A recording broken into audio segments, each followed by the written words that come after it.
বাংলাদেশে ফ্রিল্যান্সিং আছে না নাই? কথাই কয় না, আছে না নাই? অনেক যুবক দেখে বন্ধু লাখ লাখ টাকার মালিক, কয় বন্ধু কাহিনী কি? বলে বন্ধু আমি ফ্রিল্যান্সিং করি। বন্ধুকে আমার একটু শিখাই দাও। অনেক যুবক সারা রাত মোবাইল টিপে, আর যখন ফজরের আজান তখন ল্যাপ কারিতে ঘুমায়। এখন যুবকদেরকে বলি, যুবক শোনো, সারা রাত গার্লফ্রেন্ডের সঙ্গে প্রেম করে সময়টা নষ্ট করে দিও না। পারলে কিছু টাকা ফ্রিল্যান্সিং করে টু দা হালাল ওয়ে ইনকাম করবা। জোরে কও ইনশা। ডিজিটাল মার্কেটিং আছে, ফ্রিল্যান্সিং আছে, বিভিন্ন সোর্স আছে যেগুলো হালাল হালাল সোর্স, যেখানে কাজগুলো হালাল অথেন্টিক, এগুলো করে বেশি বেশি ইনকাম করতে পারবা তো ইনশাআল্লাহ।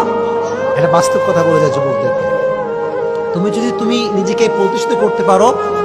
আজকে তুমি মেয়ের পেছনে ঘুরছো যুবক, তুমি সফল হলে মেয়ের আব্বা তোমার পেছনে লাইন দিবে, চিল্লাই কও ঠিক কিনা?